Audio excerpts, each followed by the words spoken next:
Today you'll see two tops that are completely bias cut and they have a beautiful cowl neckline. By the end you'll be prepared to sew a bias cut garment. There are certain things that you need to be really careful about, so stay with me. Hi sewing friends, I'm Karina from liftingpinsandneedles.com. Welcome to this channel that is all about sewing, limitless sewing, and I have some woven sewing to share with you. The pattern that I've chosen, when you look at it, it looks quite simple. You don't see many seams there, which can sort of trick you into thinking, it's easy, you'll be done in no time. But what makes this garment extra special is the way it hangs, the way it drapes, and it's because it's being cut completely on the bias. That's the way it's been designed. There's also a beautiful cowl neckline here on the front. And this is a Monroe top from Stabilization. It's really pretty when you look at it. It's just what I've always wanted. It's sleeveless. It's fully lined, means that there's a second layer inside. What I like about it is the ease, the way it's been shaped, so it's not a boxy top. The original length seems to be at the high or mid hip, just depending on how tall you are. For me, it would have been a really high hip. In general, not my favorite length. It's not just about adding a whole bunch of length to patterns like this. There's always a limitation, but there's always a little bit that you can add, and we'll see about that in a sec. This is for woven fabrics. The lighter, the drapier, the nicer this is going to look. So stay away from anything that is structured. Some woven fabrics can be super light, even sheer, but still be structured. Cotton voile or cotton lawn, these can be very lightweight, but they're still structured. They're not going to drape. That cowl neckline is not going to look nice. So I would steer away and just look for something that has beautiful drape, like 100% rayon. Maybe if you want a tad heavier, maybe a rayon twill, a tencel twill, crepe, silk, that sort of thing. Now there are some alternatives to silk that look very much like silk. There are some polyester satin fabrics out there that are pricier, but it's really hard to tell that they're not silk. A good alternative, because the amount of yardage you need for this design is a lot. It's a lot, and it really limited my fabric choices because I thought, yeah, for sure 2 yards is going to be more than what I need for a top like this, considering it's sleeveless. I always calculate in my head, if I want to make anything on the bias, it's probably going to take about double the amount it would take to make it cut on the regular grain. So I thought, yeah, it could take a yard to make a top. 2 yards on the bias will be more than enough, but it was not. After taking out a lot of my options out and laying them out in my family room and laying my pieces, I figured out for my size at least I needed 2.3 meters, which is about 2.5 yards. That is a lot of fabric for just a sleeveless top that's pretty short. So yeah, consider that. And this is one of the reasons why I didn't use anything expensive like silk. I do have a few silk pieces in my fabric collection, but because they are pricier fabrics, I buy smaller amounts, like 1.5 meters. I have several 1 meter cuts that are gonna get me a nice tank top, just cut on the regular straight of grain, not on the bias. So that was out of the picture, and I ended up settling for one of my nicest polyester satin fabrics that look like silk, but it's not. For my second version, I used a fabric that was still nice and drapey, but easier to work with, a rayon linen blend, but 87% of the blend is rayon, only 13% is linen. So mainly rayon, super drapey, a little heavier, but still much easier to work with than the previous fabric, which was, yeah, very slippery, very time consuming to do everything with it, but very worth it though. For my second one, I settled on another print, but I consider a bit of a neutral because it's black and white, and that means I can wear it with a lot of solid colors. You have seen a shirt in this fabric. You probably see a long skirt and a dress, and I'll make many more garments out of the same because I just love it so much. Because this is a newer pattern, the size range is a little broader than other ones, and it's in Australian sizing because Stauag is from Australia. It goes from 4 to 36, and that will go up to a 70-inch hip. This one, actually, when you buy the pattern, you have layers and sizing options, so it's not like you're just buying one size like the older patterns, which is nice when you need to blend sizes, and if you just want to own a lot of sizes, And at the bust, you have about 2.5 inches of positive ease, at the waist around 6 or 7, and then at the hips, it's a little slimmer, 1 or 2 inches. The amount of ease designed into this one is perfect. I mentioned I found the original length a little short, at least for me, consider my height, my proportions. This is going to be different for everyone, and maybe if you're shorter than my height, the original length is going to be fine for you. Maybe if you're petite, this is going to be too long. This is something that is really personal to you and how you like your things. Because this is cut on the bias and the front piece is a huge piece because it's doubled up lengthwise, you can't just place it there on your width of fabric and just lengthen it indefinitely. You can't make a dress dress out of this pattern, for example, it just won't fit into the fabric. So the maximum amount I was able to add to my pattern pieces was 2 inches. And just let me quickly show you how you can do that if you want to. I didn't want to do a cut line above the hem and add length there. It defeats the whole purpose because I want my top to be longer. And if it's hitting the high hip originally, I want it to keep flaring out, sort of to follow the shape of my mid hip. So basically, this is the original line right here, and I just added 2 inches right there, keeping the same angle flaring out here. Yeah, lengthening this had to be just a little bit, just subtle, but I'm happy to have those 2 inches there rather than not having them, for sure. The whole sewing from step to finish with every single detail is on my Patreon page. This was one of the sew-alongs I do monthly over there. The technique that Style Arc uses to put all of this together gives you a really clean armhole. Everything's nice and neat inside. So there's the Style Arc way, which is going to get you to the same end result, really clean everything, just in a whole other order of events. And then there's this way that I've done before that is sort of ingrained into my head. It's how my hands and my brain would naturally tell me to sew. So I have filmed this before, the sewing method, how to put this together with the Sicily slip dress from Patterns by Mason. I think I sewed this in 2020, and the whole sewing step with the burrito method, all of it is there. So you can put this top together with the same technique that the Sicily dress uses. So since I already have that sewing method on the channel, you can go and watch there and see exactly how to put it together. It'll turn out in the end the same. It's just different order of events. So if you have access to my orchid tea content on Patreon, you would have seen it the Style Arc way, step by step. It's nice to have 2 ways because there might be some reason why you like one way better than the other. So I'm going to share a summary here of the prep work. So what you're going to see is the layout, the cutting, stabilizing took a long time, stay stitching.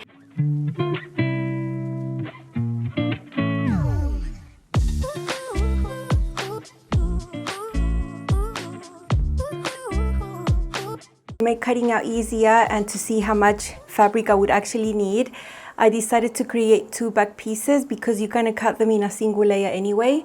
So this is the original one. This is where you have all the printing, the Style Arc labeling and logos there. And this is the grain line right there, 45 degrees. So I created an exact same piece right here on another paper.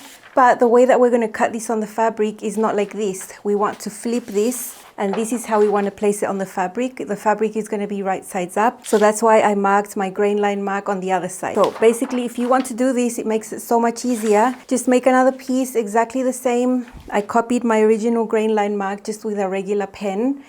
And then I flipped it. And then on this other side is where I drew this green line, and that's going to let me know that this is how I have to place this piece on the fabric. You can't cut these in the same direction of the grain line, the lining and the main. If you did that, the whole top will start twisting. The pattern piece for the front was really, really big. Basically, where you see that fold, this is the front right here. And because that's the way it's going to be finished, that's why you see that fold, and the pattern has just been replicated lengthwise like this. So that is the front piece, and there is your grain line mark right there. That's the original one on the pattern. This is the side that has all the logos and labeling, and we're going to place this piece with the fabric right sides up. For this one, because I wanted to add length, I had to add length here and there. There's only a certain amount you can add because your width of the fabric is not going to give you the right amount to make this a dress, for example. So I found that the 2 inches was the maximum I could add, while still having this fit the width of the fabric on the bias. We're in my family room. There's no other place I could lay this fabric and have it flat to show you how these are going to be cut. I measured and figured out the bare minimum I needed was 2.2 meters. I didn't have any other piece of fabric that would work, that would be suitable. So these are the selvages here on the side. That is my length, 2.2 meters. Now this is in reference to my size, and because I added length at the bottoms, that was going to take up a little bit more fabric as well. Basically, that is the front, that is the back. These are the original pattern pieces, the ones that have all the printing and the instructions on the paper. You have your fabric right sides up. That's how it's supposed to be. And this is the second back piece that I cut out, that I replicated, I showed you, but I flipped it and then I marked the grain line. So basically, you want the grain line mark going down there. You want the grain line mark going there on your 2 original pieces, and on the flipped one, you also want the grain line mark going there.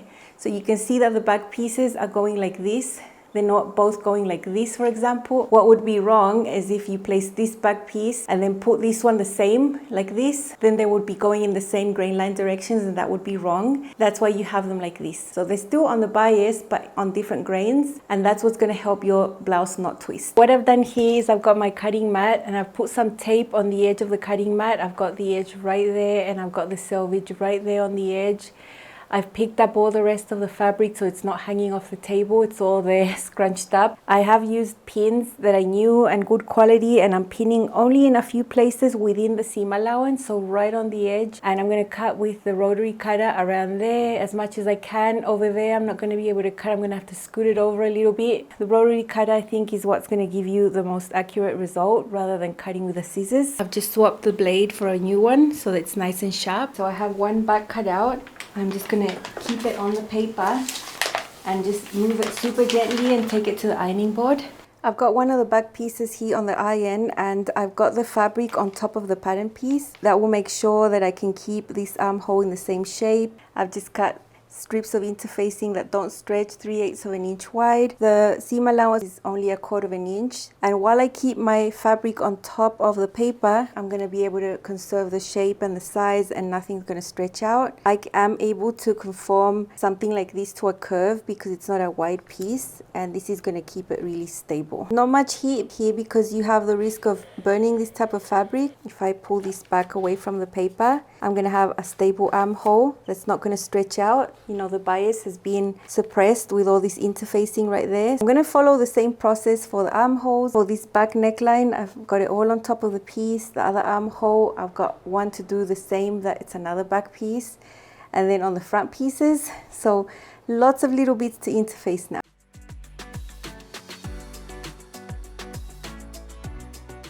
Here are the 3 pattern pieces. Don't underestimate the time and effort it takes to cut. It does take a while. It's taken me a couple of hours actually. I've got the front here sort of folded in 4. That is the fold that the top of the cowl is going to have. That is the shoulder seam. That's the armhole, but I've also got it folded like that. So that's how the front would look. It's all doubled up like that, but then I folded it. These are the 2 back pieces. I've taken the time to stabilize everything, the armholes. To sew this silk-like polyester fabric, I'm going to use a Microtex needle that is a sharper needle, special for silk, satin, that type of fabric. I've got an 80/12. I wish I had a 70, but I just don't have any. So I'm just going to use this one. It'll be fine. I would definitely not want to use a size 14 needle. I think this is the biggest needle I'd be happy to use. I have stabilized the armholes with this little strip of interfacings. The shoulder seam have not been stabilized, and neither have the side seams, and I think that's really important when you're sewing with fabric cut on the bias because this can grow. So I don't think it's going to be overkill to stay stitch, and I'm going to stay stitch even the areas that have been interfaced. I have done that before with other garments. I don't really think it's overkill. Anything you can do to conserve the shape and stop this from stretching is going to be great. Seam allowance for the armholes and the neckline is 1/4 of an inch. So if I stay stitch here, it's going to have to be very close to the edge. For the shoulders, it's 3/8, so I can go about 1/4 of an inch, same as for the side seams. And I want to do this directionally. So from the shoulder down on the armholes on both sides, on the neckline from the shoulders in, so it will be done in 2 stages. And I'm going to stay stitch all the side seams from under the armhole down, all of them in the same direction. And I'm going to do that for all the pattern pieces, for the back, for the front. Now what I do is I hold the fabric, I don't let it hang off, and I try to keep it like this so that it doesn't stretch, meaning I'm pushing it forward under the press. So I'm doing the side seams here with less than 3/8 of an inch. So you can see there's quite a lot of prep work, and that's what gives it the complexity as such, although the garment itself isn't complex. Here's one of the shoulder seams. You see what I mean about pushing the fabric in? It's not like I'm just letting it extend. This is one of the armholes, and I'm going to sew right on the edge.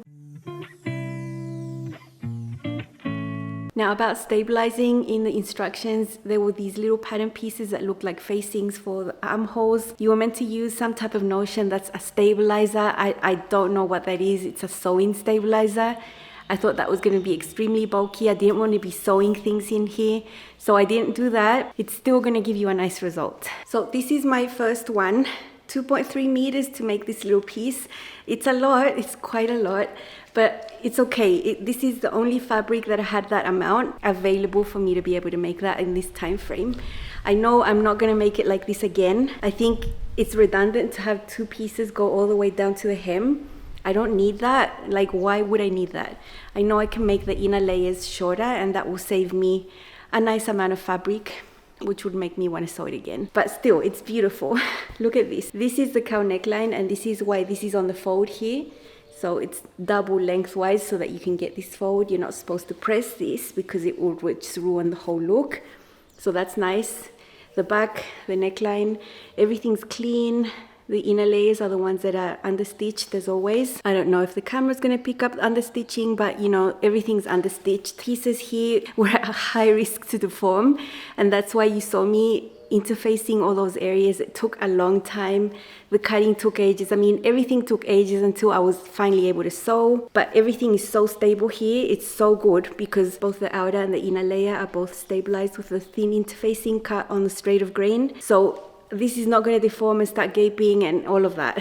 Side seams were stabilized with the stay stitching. When I hung this for more than a day to see if anything went wonky with the hem, I wanted to measure these side seams again to see if one ended up longer than the other, and actually it stayed pretty stable on the sides, and I think that was due to the stay stitching of the side seams, which is important in a bias cut garment. The hem has a double fold, very tiny, very narrow. I do this all by hand basting. I hand basted this so much, like everything I sewed was pretty much hand basted because the fabric was so slippery and the pins were just not holding it. If I turn this to the other way, to the wrong side, it'll pretty much look the same. I have a little critique because, you know, both of these were cut from the same piece. Then you ended up with the inner layer the same length. There was no mention of trimming the inner layer a little bit so it won't show. So that's something I did after.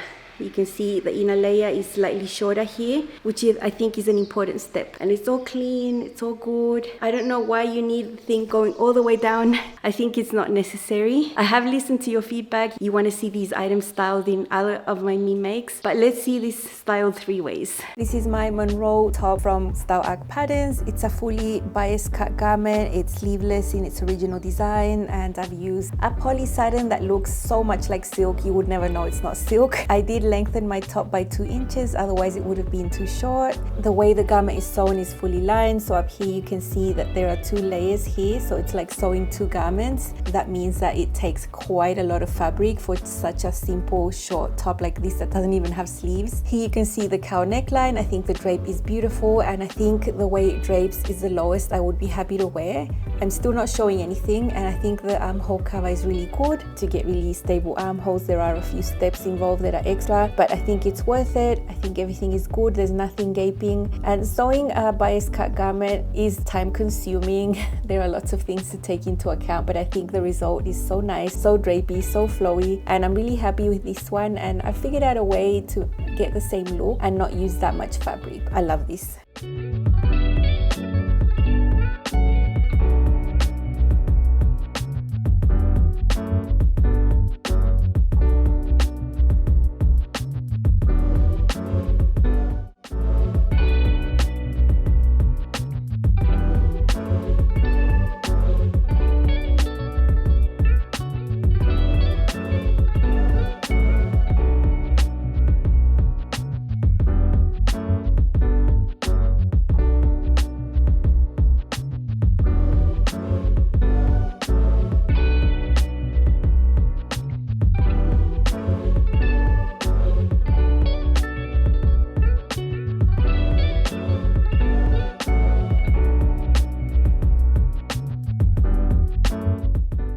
Here is the same Monroe top, and I love it paired with this green skirt. I made a few days ago the coral skirt from Itch to Stitch. I think it's perfect pairing in style and the colors, and I'm glad I have this skirt to go with this top, because when I made it initially I didn't really think I had much to go with it other than black, but I think this green works really well. I think the A-line shape of this skirt works really well. Well, it works well for a lot of styles, but this bias cut style I think is perfect for this type of skirt, and I love the look here.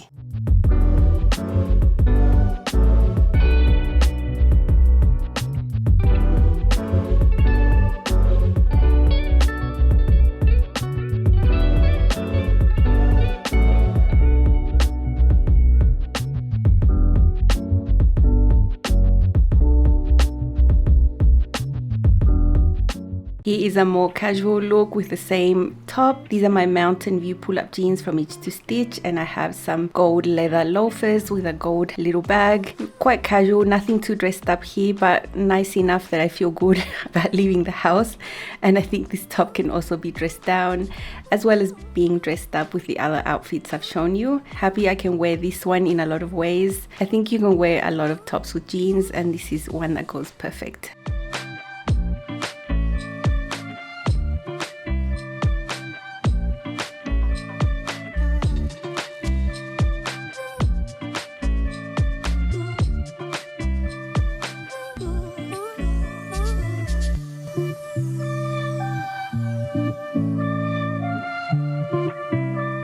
I had my Takoro skirt from Itch to Stitch on hand because I just made it last week, and I thought it was perfect pairing for the colors on this top. That skirt is still on sale through today, Wednesday. So through midnight-ish, you can still get it 20% off. Just plug that in there. I determined by trying this on, lifting the layer up, that I wanted to take away from the bottom about 8.5 inches, 8.5 inches off. And on the inside, that would just give me a facing, and it would be just shorter on the inside. When I want facings, I want them to be above the bust right here or totally under the bust right here. I never want a facing to finish right at my bust apex, because you can see that through the fabric. It cuts your bust in half lengthwise and it just does not look good. And because this is a cowl, it's really hard to get a short facing to look and hang right inside. It might want to flop out. So I thought the longer one was going to be better, and trimming 8.5 inches from the bottom up was going to give me a shorter length. That's how I made my second one. So this is my fabric. It's so beautiful, it's so nice. This one was easier to work with, easier to cut, everything. I didn't need to be hand basting everything. The pins actually held the layers I wanted to in place. I still stabilized my armholes with a little bit of interfacing. I still did all the stay stitching, all of that was all the same. It's just that some processes felt less time consuming than with the other fabric, that the facing is shorter on the inside, and I think that's fine. You don't need it to go all the way down. And how much did this save me? I measured it, and for this one I needed 1.8 meters, which is exactly 2 yards. Let's say I saved 50 centimeters, which is 20 inches in fabric, and that is substantial for me. I mean, I don't know if it is for you, but it is for me. And now inside I just have it up to there. So this is the back right here, and this is the front. This covers my bust right there. My bra is sort of right there, so I'm safe that this is never going to flop out and look messy. I just got the same thing out of less fabric. The hem is a little more simple because the fabric is a little heavier. I've just serged it and folded it up by 1/2 inch. I can never choose whether I want to do it with a white thread or a black thread. Either thread is going to look ugly. So hand sewing some hems is a little luxury I give myself. I have the time to do it. I'm never in a rush, and I just did it like that. And this has just been serged. So I haven't folded it up or done anything like that, like I did with my other lighter material. I love this fabric so much. I don't know if to call it a zebra print or what, but I've got yardage of this. I was able to find a pretty good deal here online. And I don't mind having several garments in the same fabric. You know, if I like it, why not? So you also see this one styled 3 ways. Here is my second Monroe top from Style Arc, size 18. I've paired it here with my long Lennox skirt, a pattern from Love Notions. That's a dress, but I've made a separate as a skirt. I don't think this is a dressy look. I think this is pretty informal. This is a super comfy outfit. I've just got kitten heels. I could be walking around here for hours. The top isn't so long that I can't wear a skirt like this, and the skirt is fitted enough that it's okay. I think the black and white top can go with any color bottom. There's enough volume there on the cowl to not go super deep. Sleeveless armhole has good cover. This is a Rayon linen blend. Only 13% linen here, and I love how that looks. It's super floaty and comfortable to wear. I'm really gonna love alternating my colorful bottoms with this one.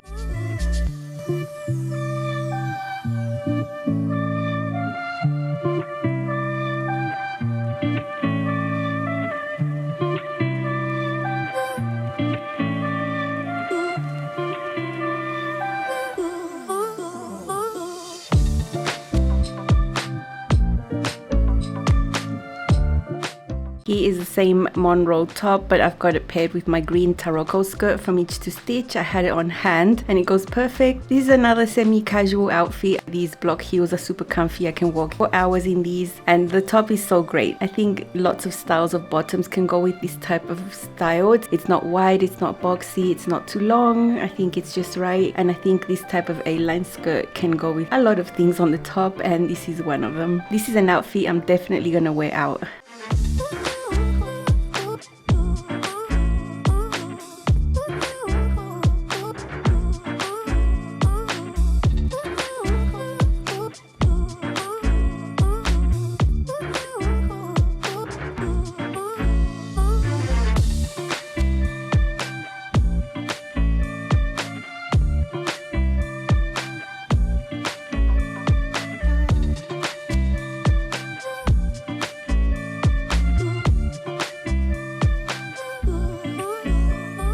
Here is a more casual look with my Mountain View jeans from Itch to Stitch. Look carefully at the shoes. I have some really fun shoes with a zebra print as well. I think it's really fun, and I think the outfit itself is super simple. A top like this could go great with jeans. You could just really dress this top down.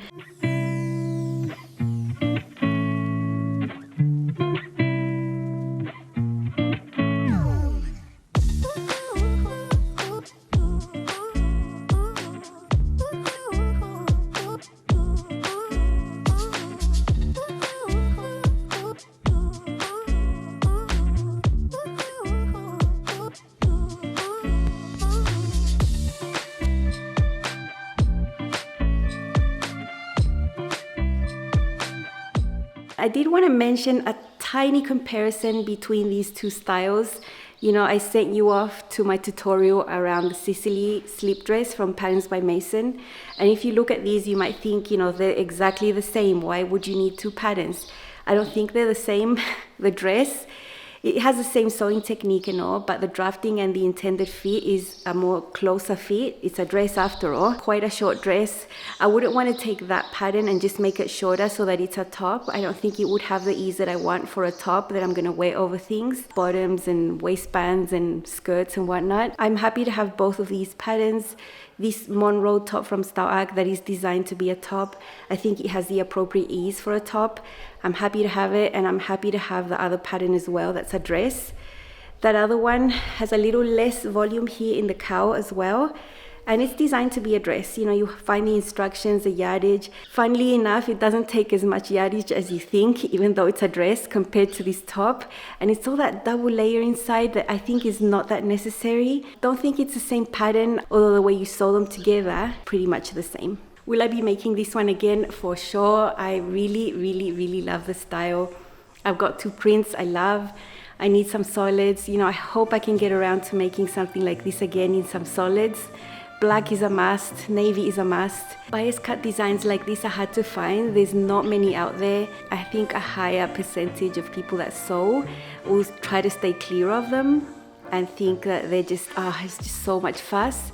And it's sort of a little bit true, but I think it's so worth it. I love this. I think it's amazing. It feels amazing on.